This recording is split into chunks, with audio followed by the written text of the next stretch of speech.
राम नाम। जस मानस जय विद भयो जग प्रचार जय हेतु, अब सोई कहूँ प्रसंग सब सुमिर उमा ब्रस केतु। यह रामचरितमानस जैसा है, जिस प्रकार बना है और जिस हेतु से जगत में इसका प्रचार हुआ है, अब वही सब कथा मैं श्री उमा महेश्वर का स्मरण करके कहता हूँ। शंभु प्रसाद सुमित ही हुलसी, रामचरितमानस कवि तुलसी। करई मनोहर मति अनुहारी, सुजन सुचित सुन लेहु सुधारी। श्री शिव जी की कृपा से उसके हृदय में सुंदर बुद्धि का विकास हुआ, जिससे यह तुलसीदास श्री रामचरितमानस का कवि हुआ। अपनी बुद्धि के अनुसार तो वह इसे मनोहर ही बनाता है, किंतु फिर भी हे सज्जनों, सुंदर चित्त से सुनकर इसे आप सुधार लीजिए। सुमति भूमि थल हृदय अगाधु, वेद पुराण उदति घन साधु। बरसई राम सुजस बरबारी, मधुर मनोहर मंगलकारी। सुंदर सात्विकी बुद्धि भूमि है, हृदय ही उसमें गहरा स्थान है। वेद पुराण समुद्र हैं और साधु संत मेघ हैं। वे साधु रूपी मेघ श्री राम जी के सुयश रूपी सुंदर मनोहर मधुर और मंगलकारी जल की वर्षा करते हैं। लीला सगुन जो कहाई बखानी, सोई स्वच्छता करई मलहानी। प्रेम भगत जो बरन न जाई, सोई मधुरता सुती तलताई। सगुण लीला का जो विस्तार से वर्णन करते हैं, वही राम सुयश रूपी जल की निर्मलता है, जो मल का नाश करती है। और जिस प्रेमा भक्ति का वर्णन नहीं किया जा सकता, वही इस जल की मधुरता और सुंदर शीतलता है। सो जल सुकृत सली हित होई, राम भगत जन जीवन सोई। मेधा महिगत सो जल पावन, सकिल श्रवण मग चले सुहावन। बरे सुमानस सुथल स्थिराना, सुगध शीत चरु रुचि चारु चिराना। वह राम सुयश रूपी जल सत्कर्म रूपी धान के लिए हितकर है, और श्री राम जी के भक्तों का तो जीवन ही है। वह पवित्र जल बुद्ध रूपी पृथ्वी पर गिरा और सिमट कर सुहावने कान रूपी मार्ग से चला, और मानस हृदय रूपी श्रेष्ठ स्थान में भरकर वहीं स्थिर हो गया। वही पुराना होकर सुंदर रुचिकर शीतल और सुखदायी हो गया। सुट सुंदर संवाद बर बिरचे बुद्धि विचारी, तेहिए पावन सुभग सर घाट मनोहर चार। इस कथा में बुद्ध से विचार कर जो चार अत्यंत सुंदर और उत्तम संवाद भुषुंड, गरुण, शिव पार्वती, याज्ञवल्क्य, भरद्वाज और तुलसीदास और संत रचे हैं, वही इस पवित्र और सुंदर सरोवर के चार मनोहर घाट हैं। आज मैं आपसे एक प्रश्न पूछना चाहता हूं कि यदि बादल खूब बरसे लेकिन भूमि बंजर हो, तो क्या फसल उगेगी?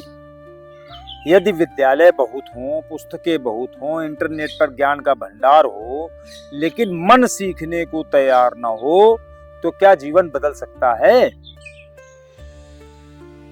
गोस्वामी तुलसीदास जी ने इन्हीं प्रश्नों का उत्तर इन चौपाइयों में दिया है।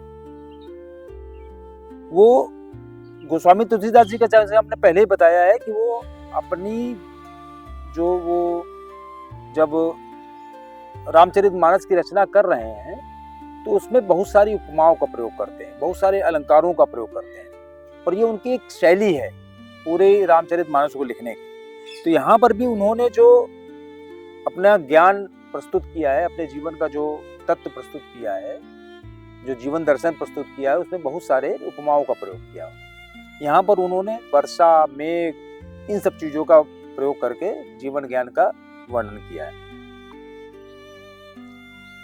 जैसे कि मेघ केवल वर्षा दे सकते हैं, लेकिन फसल उगाना भूमि का काम है।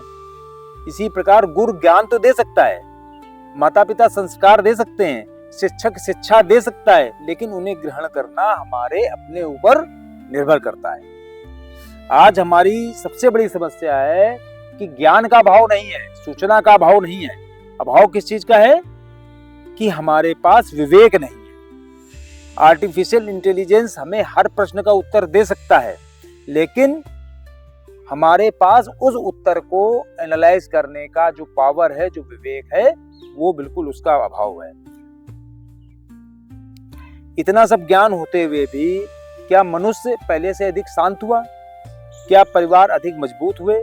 क्या समाज में कटुता कम हुई?